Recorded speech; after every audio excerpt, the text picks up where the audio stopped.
Hello everyone, स्वागत है आपके अपने YouTube channel mind wave classes में। इस वीडियो में सामान्य विज्ञान के कुछ महत्वपूर्ण क्वेश्चंस कवर करेंगे जो कि न्यू पैटर्न के अकॉर्डिंग है। तो इसका एक एक क्वेश्चंस आप देखते जाइएगा और जो छात्र ऑफिशियल बैच ज्वाइन किए हुए हैं तो इसका पीडीएफ वहां पर उपलब्ध हो जाएगा ग्रुप में। तो यहाँ पर देखिए, फर्स्ट क्वेश्चन है, प्रकाश में ध्रुवण की घटना से यह सिद्ध होता है कि प्रकाश तरंगे हैं। ऑप्शन देखिए, तीक्ष्ण, तो सेकंड ऑप्शन है प्रगामी, थर्ड ऑप्शन है अनुप्रस्थ, फोर्थ ऑप्शन है अनुदैर्ध्य। तो इसका ऑप्शन नंबर सी करेक्ट होगा, अनुप्रस्थ है। याद रखिएगा, प्रकाश में ध्रुवण की घटना से सिद्ध होता है कि प्रकाश तरंगे अनुप्रस्थ तरंगे हैं। और प्रकाश में ध्रुवण की घटना से पता चलता है ध्रुवण की घटना केवल प्रकाश तरंग में ही होती है, ध्वनि में नहीं। ऐसा इसलिए क्योंकि प्रकाश तरंगे अनुप्रस्थ तरंगे होती हैं जबकि ध्वनि तरंगे अनुदैर्ध्य तरंगे होती हैं। तो याद रखिएगा, इसका ऑप्शन नंबर सी करेक्ट होगा। इसका नेक्स्ट क्वेश्चन देखेंगे। सेकंड क्वेश्चन है, ध्वनि किस रूप में यात्रा करती है? ऑप्शन है अनुप्रस्थ तरंगों के रूप में, सेकंड ऑप्शन है ध्वनि तरंगों के रूप में, अनुदैर्ध्य तरंगों के रूप में, थर्ड ऑप्शन है स्थिर तरंगों के रूप में, और फोर्थ ऑप्शन है अनुप्रस्थ एवं अनुदैर्ध्य तरंगों के रूप में। तो इसका ऑप्शन नंबर बी करेक्ट होगा। ध्वनि अनुदैर्ध्य तरंगों के रूप में यात्रा करती है और वायु में ध्वनि तरंगे सदैव अनुदैर्ध्य होती हैं। अनुदैर्ध्य तरंगों के माध्यम के कण तरंग के चलने की दिशा के समानांतर कंपन करते हैं। ये तरंगे ठोस, द्रव और गैस तीनों में गति कर सकते हैं। तो याद रखेंगे, ध्वनि हमेशा अनुदैर्ध्य तरंगों के रूप में यात्रा करती है। नेक्स्ट क्वेश्चन देखेंगे। इसका क्वेश्चन नंबर थर्ड है, निम्नलिखित में किसकी ध्वनि का तारतत्व तो अधिक होगा? तो यहाँ पर चर्चा कर रहा है तारतत्व की। तो देखिए, ऑप्शन ए है पुरुषों की ध्वनि, सेकंड ऑप्शन है शेर का दहाड़ना, थर्ड ऑप्शन है मच्छर की भिनभिनाहट, और फोर्थ ऑप्शन है इनमें से कोई नहीं। तो इसका ऑप्शन नंबर सी करेक्ट होगा, मच्छर की भिनभिनाहट। इसका तारतत्व, इसकी ध्वनि का तारतत्व अधिक होगा, याद रखेंगे। तो यहाँ पर ध्वनि का तारतत्व उसकी आवृत्ति पर निर्भर करता है। अधिक आवृत्ति की ध्वनि का तारतत्व आवृत्ति तो होगा। मच्छर की भिनभिनाहट का तारतत्व दिए गए अन्य विकल्पों की तुलना में अधिक होता है क्योंकि इसके भिनभिनाहट की आवृत्ति अन्य विकल्पों की आवृत्ति से अधिक होती है और तारतत्व जितना ज्यादा होगा ध्वनि उतनी ही पतली होती है। तो याद रखेंगे, इसमें इसका ऑप्शन नंबर सी करेक्ट होगा। अगला क्वेश्चन देखेंगे। किसी ध्वनि की स्पष्ट पृथक प्रतिध्वनि सुनी जाती है जबकि ध्वनि के स्रोतों से प्रतिध्वनि की न्यूनतम दूरी होती है। ऑप्शन ए है 10 मीटर, ऑप्शन बी है 17 मीटर, ऑप्शन सी है 34 मीटर, ऑप्शन डी है 100 मीटर। तो इसका ऑप्शन नंबर बी करेक्ट होगा, 17 मीटर। याद रखेंगे, हमारे कान के द्वारा जो ध्वनि सुनी जाती है तो प्रतिध्वनि और श्रोता के बीच की दूरी 17 मीटर होती है। इसका ऑप्शन नंबर बी करेक्ट होगा। और नेक्स्ट क्वेश्चन इसका देखेंगे। क्वेश्चन नंबर 5 है, तारों के रंगों में परिवर्तन प्रदर्शित करता है। ऑप्शन ए है गति, ऑप्शन बी है दूरी, ऑप्शन सी है तापमान, ऑप्शन डी है इनका प्राकृतिक रंग। तो याद रखेंगे, तारों के रंगों में परिवर्तन उनके तापमान को प्रदर्शित करता है। इसका ऑप्शन नंबर सी सही होगा। और यहाँ पर विभिन्न रंगों के तारों का ताप अलग अलग होता है। तो इसका नेक्स्ट क्वेश्चन देखेंगे। क्वेश्चन नंबर 6 है, श्रव्य परिसर में ध्वनि तरंगों की आवृत्ति क्या होती है? तो यहाँ पर देखिए, ऑप्शन है, इसका ऑप्शन नंबर ए है 20 हर्ट्ज से 20,000 हर्ट्ज, फिर बी ऑप्शन है देखिए 0.5 हर्ट्ज से 5 हर्ट्ज, और सी ऑप्शन है 1 हर्ट्ज से 10 हर्ट्ज, और डी ऑप्शन है 20,000 हर्ट्ज से 40,000 हर्ट्ज। तो इसका ऑप्शन नंबर ए सही होगा, 20 हर्ट्ज से 20,000 हर्ट्ज। ये श्रव्य परिसर में ध्वनि तरंगों की आवृत्ति होती है। और श्रव्य परिसर में 20 हर्ट्ज से 20,000 हर्ट्ज और 20 हर्ट्ज से कम की आवृत्ति वाली ध्वनि तरंगे अश्रव्य तरंगे कहलाती हैं, और 20,000 हर्ट्ज से अधिक की आवृत्ति तरंगे इसको पराश्रव्य तरंगे कहते हैं। तो याद रखिएगा, इसका ऑप्शन नंबर ए करेक्ट होगा। और इसका नेक्स्ट क्वेश्चन देखेंगे।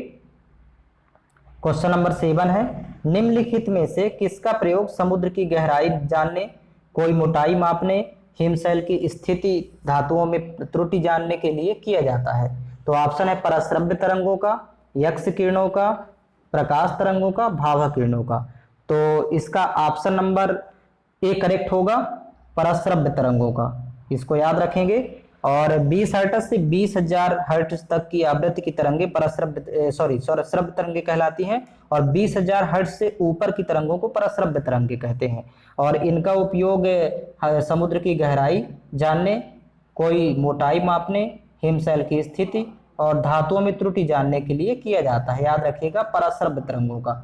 अगला क्वेश्चन इसमें देखेंगे इसी का, नेक्स्ट क्वेश्चन है चमगादड़ अंधेरे में उड़ सकते हैं क्योंकि। ऑप्शन ए है अंधेरे में उनकी नज़र बेहतर होती है, उनकी आंखों की पुतलियां बहुत बड़ी होती हैं, उनका मार्गदर्शन उनके द्वारा उत्पन्न परस्रव तरंगों द्वारा किया जाता है, और ऑप्शन डी है कोई भी पक्षी ऐसा कर सकता है।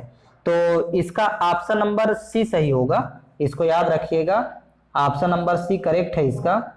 और यहाँ पर उनका मार्गदर्शन उनके द्वारा परस्रव्य तरंगे इनके द्वारा किया जाता है, इसलिए चमगादड़ याद रखिए अंधेरे में उड़ सकते हैं। तो इसका option number C correct option है।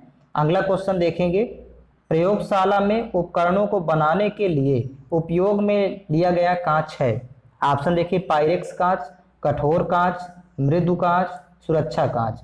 तो इसका ऑप्शन नंबर ए सही होगा, पायरेक्स कांच का प्रयोग प्रयोगशाला में उपकरणों को बनाने में किया जाता है। तो नेक्स्ट क्वेश्चन इसका देखेंगे, क्वेश्चन नंबर 10। अल्बर्ट आइंस्टीन थे एक प्रसिद्ध, ऑप्शन है चिकित्सक, रसायन शास्त्री, भौतिक शास्त्री, जीव विज्ञानी। तो इसका ऑप्शन नंबर सी करेक्ट होगा। अल्बर्ट आइंस्टीन एक प्रसिद्ध भौतिक शास्त्री थे और इन्होंने सापेक्षता का सिद्धांत भी प्रतिपादित किया था, अल्बर्ट आइंस्टीन ही। तो इसको याद रखेंगे। नेक्स्ट क्वेश्चन इसका देखिएगा, क्वेश्चन नंबर 11 है, एक सुपरसोनिक वायुयान की गति होती है। ऑप्शन है ध्वनि की चाल के बराबर, ध्वनि की चाल से कम, ध्वनि की चाल से अधिक, प्रकाश की चाल के बराबर। तो इसका ऑप्शन नंबर सी सही होगा, एक सुपरसोनिक वायुयान की गति ध्वनि की चाल से अधिक होती है, इसको याद रखिएगा। और ऐसा वायुयान जिनकी गति ध्वनि की गति से अधिक होती है उन्हें सुपरसोनिक वायुयान कहते हैं, और ऐसे वायुयान में उत्पन्न आवाज वायुयान से काफी पीछे हो जाती है, तो वायुयान के आगे सुनाई नहीं पड़ती, इसलिए याद रखिए सुपरसोनिक वायुयान की गति ध्वनि की चाल से अधिक होती है।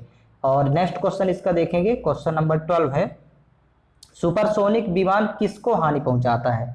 ऑप्शन है आयन मंडल, क्षोभ मंडल, बाह्य मंडल, ओजोन मंडल। तो इसका ऑप्शन नंबर डी सही होगा, ओजोन मंडल। इसको याद रखिएगा, सुपरसोनिक विमान यहाँ पर ओजोन मंडल के समीप अधिक ऊंचाई पर उड़ने वाला विमान है, तो जिसमें अन्यस्थानिक ईंधन जलने से नाइट्रोजन ऑक्साइड उत्सर्जित होता है जो ओजोन मंडल को क्षति पहुंचाता है। तो ये याद रखिए, सुपरसोनिक विमान ओजोन मंडल को हानि पहुंचाता है। अगला क्वेश्चन देखिएगा, क्वेश्चन नंबर 13 है, पानी के अंदर ध्वनि सुनने का यंत्र कहलाता है।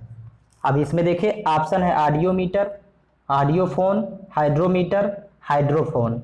तो इसका ऑप्शन नंबर डी सही होगा, पानी के अंदर की ध्वनि सुनने के लिए उपयोग में लाया जाने वाला यंत्र हाइड्रोफोन है।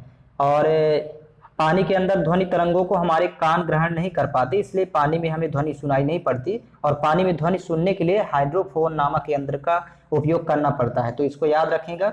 अगला क्वेश्चन इसका है, क्वेश्चन नंबर 14, सोनार मुख्यतः उपयोग किया जाता है। ऑप्शन है डॉक्टरों के द्वारा, इंजीनियरों के द्वारा, अंतरिक्ष यात्रियों के द्वारा, समुद्री यात्रियों के द्वारा। तो इसका ऑप्शन नंबर डी सही होगा, सोनार विधि समुद्री यात्रियों के द्वारा उपयोग में लाई जाती है। और याद रखेंगे, यह एक सुदूर संवेदन प्रणाली है जिसके माध्यम से पानी के अंदर विद्यमान ध्वनि तरंगों का पता लगाया जाता है, और इसके द्वारा पनडुब्बियों का भी पता लगाया जाता है, समुद्र की गहराई भी नापी जाती है, और समुद्र तल का मानचित्र आदि बनाने में इसका उपयोग किया जाता है सोनार विधि का।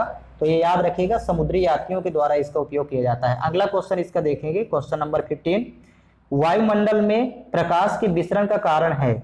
तो याद रखिए, ऑप्शन है कार्बन डाइऑक्साइड, सेकंड धूल कण, थर्ड ऑप्शन है हीलियम, फोर्थ ऑप्शन है जलवाष्प। तो इसका ऑप्शन नंबर बी करेक्ट होगा, धूल कण। वायुमंडल में प्रकाश के विसरण का कारण धूल कण है, ये याद रखेंगे, इसका ऑप्शन नंबर बी करेक्ट होगा। अगला क्वेश्चन देखेंगे, लास्ट क्वेश्चन है इसका, परस्रव्य ध्वनि सुनी जा सकती है। ऑप्शन ए है कुत्तों के द्वारा, मनुष्यों द्वारा, माइक्रोफोन की सहायता से, किसी के द्वारा नहीं। तो इसको याद रखिएगा, परस्रव्य ध्वनि ऑप्शन नंबर इसका ए करेक्ट होगा, कुत्तों के द्वारा सुनी जा सकती है। मनुष्य द्वारा सुनी जाने वाली ध्वनि की आवृत्ति होती है 20 हर्ट्ज से 20,000 हर्ट्ज के बीच, जबकि कुत्ते बिल्लियों द्वारा 30,000 हर्ट्ज के ऊपर की ध्वनि सुनी जा सकती है। तो ये परस्रव्य कहलाती है। 20,000 हर्ट्ज से ऊपर की ध्वनि परस्रव्य ध्वनि कहलाती है, जो कि कुत्तों के द्वारा सुनी जाती है। तो इसका ऑप्शन नंबर ए करेक्ट होगा। और इसमें इतने ही क्वेश्चंस कवर करेंगे, और जो भी छात्र बैच स्पेशल बैच ज्वाइन करना चाहें तो ये व्हाट्सएप लिंक दिया हुआ है, तो इस नंबर पर संपर्क करके बैच ज्वाइन कर सकते हैं।